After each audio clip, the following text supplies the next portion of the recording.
Profesi dokter hewan atau veteriner di Indonesia tidak dapat dilepaskan dari perannya mewujudkan masyarakat sehat dan sejahtera melalui kesehatan hewan. Ada sejarah panjang di balik hadirnya dokter hewan di Indonesia yang melibatkan kerja keras para mahasiswa yang juga menjadi pejuang di awal-awal kemerdekaan Republik Indonesia.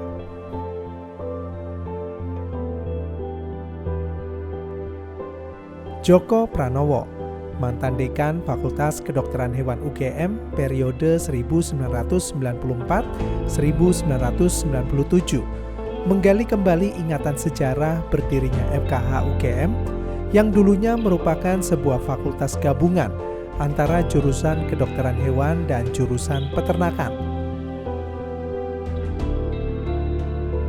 Cikal bakal berdirinya jurusan kedokteran hewan dan jurusan peternakan muncul setelah Indonesia menyatakan kemerdekaannya. Tujuannya agar dokter hewan pribumi mampu menangani permasalahan kesehatan di Indonesia secara mandiri, tidak tergantung pada tenaga dokter hewan dari Belanda.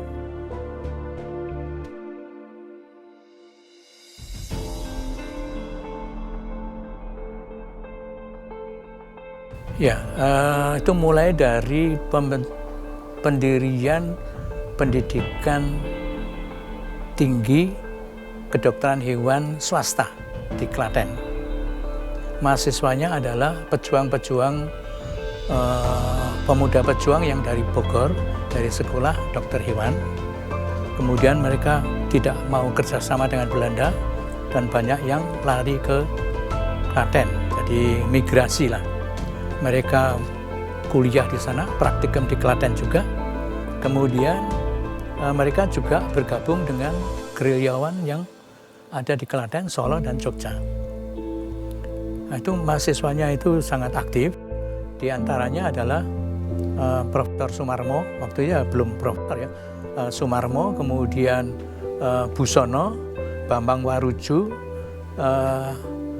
kemudian Mulyono, terus ada kira-kira banyak lah ya.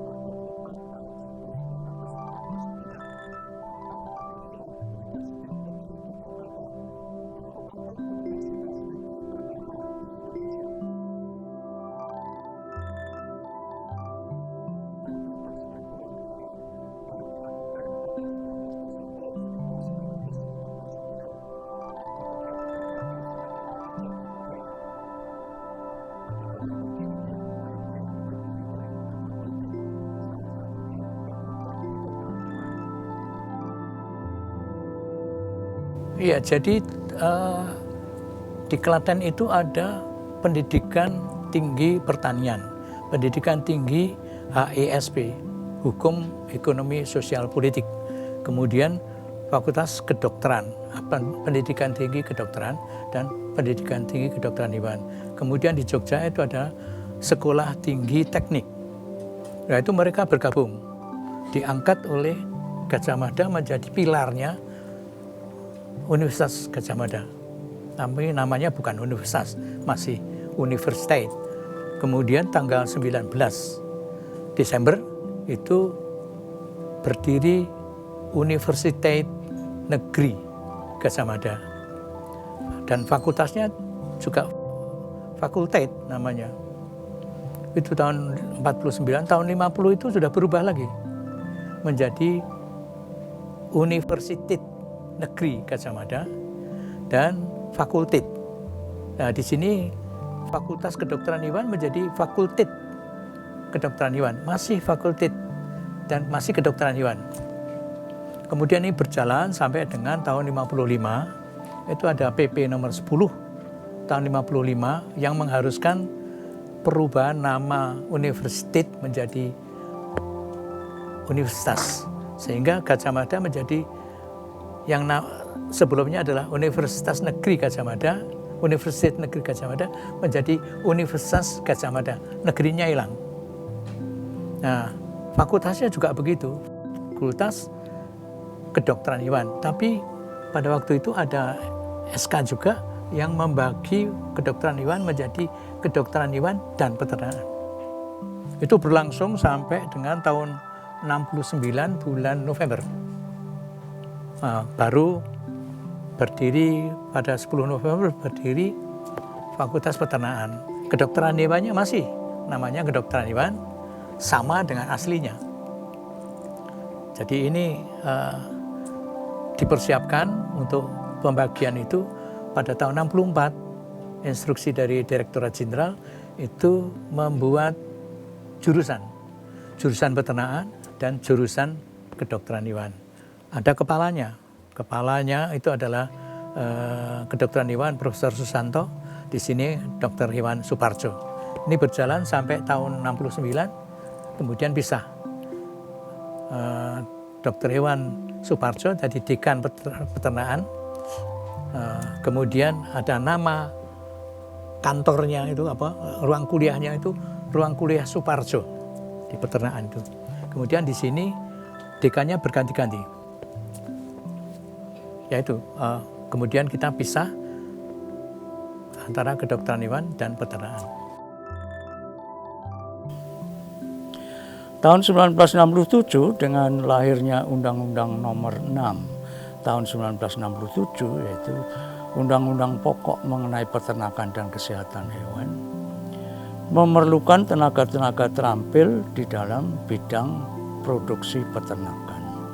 Sehingga timbul pemikiran untuk mendirikan suatu fakultas baru dengan memecah fakultas kedokteran hewan yang ada.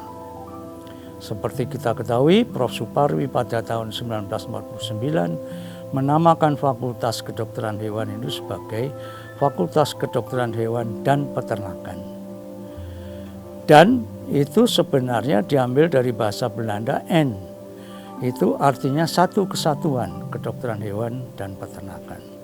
Akan tetapi kemudian tuntutan Undang-Undang Nomor 6 tahun 1967 itu nama fakultas itu kemudian dibaca sebagai dua entitas yang bisa dipisahkan, yaitu kedokteran hewan sendiri dan peternakan sendiri.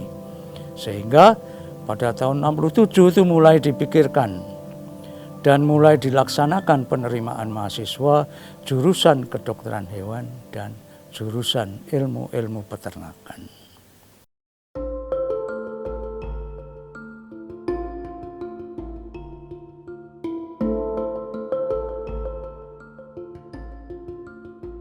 Ketua Kedokteran Hewan dan Peternakan UGM yang pertama, Mas Suparwi, dan Sekretaris CH Karimun menganut sistem pendidikan Anglo-Saxon, sebagaimana yang dianut oleh perguruan tinggi di Belanda.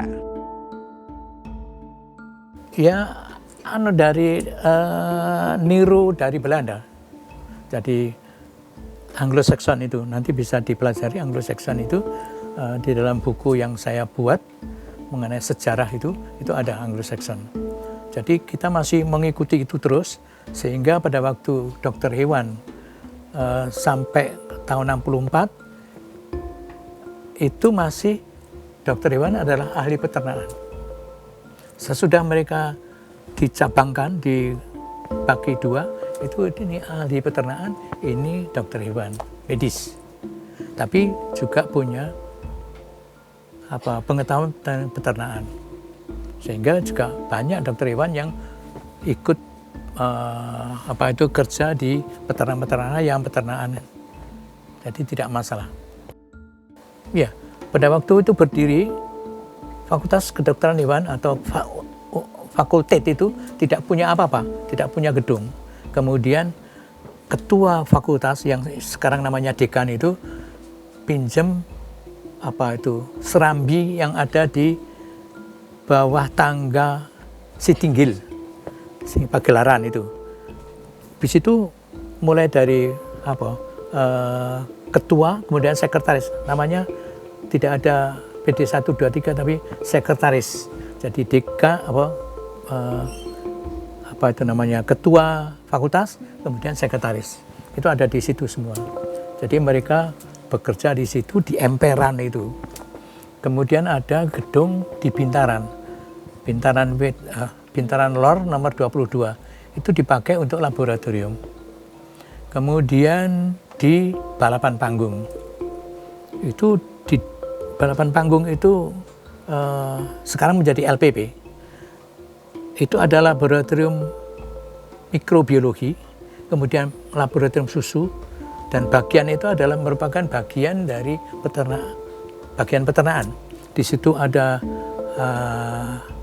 lapangan untuk belajar berkuda, ada untuk pemeliharaan sapi, domba dan sebagainya. Kemudian tanaman rumput juga ada. Kemudian ayam itu ada di seberang jalan, itu ada di LPP yang sekarang untuk gedung pertemuan itu dulu untuk ayam itu. Nah itu yang kedua. Yang ketiga itu di klinik di alun-alun sebelah barat daya. Itu ada punya keraton dipinjam lalu menjadi klinik hewan. Di situ menghasilkan banyak dokter hewan. Kemudian kita menggunakan laboratorium dan ruang kuliah umum di Ngasem, kompleks Ngasem istilahnya, yaitu Kadipaten. Di sana kita bekerja sama atau menggunakan ruang itu dan laboratorium hampir sama dengan kedokteran, cuma anatomi yang berbeda, kemudian fisiologi sama, kemudian dengan kedokteran gigi, farmasi, biologi, dan pertanian. Belum ada kehutanan dan teknologi pertanian, yang ada pertanian. Jadi 6 fakultas dalam satu kompleks, yang namanya Kompleks Ngasem. Setelah kita punya gedung baru, itu ditinggal. Kemudian masih ada lagi Karangmalang. Karangmalang itu yang sekarang kita pakai ini, itu adalah bagian peternakan dulu. Jadi di sini banyak kandang, mulai dari babi, ayam, sapi, rumput, semua ada di sini. Nah, ini sudah kita pakai. Waktu saya mahasiswa, saya sudah di Ngasem praktikum, di Sekip ya praktikum ya kuliah, di sini ya praktikum. Jadi satu hari itu muter. Nah, pakai sepeda, tidak ada motor. Terus kita dapat gedung berlantai 2. Ya sesudah konferensi Kolombo itu kita dapat Sekip Unit 2 yang sekarang ada di sana. Untuk D3 itu Sekip Unit 2. Nah, di sana itu dekan peternakan dan dekan kedokteran hewan sesudah mereka berpisah itu masih ada di sana. Jadi masih jadi satu. Kemudian gedung ini yang kita pakai sekarang ini itu kerjasama antara pemerintah Indonesia dan Jepang. Jadi G2G.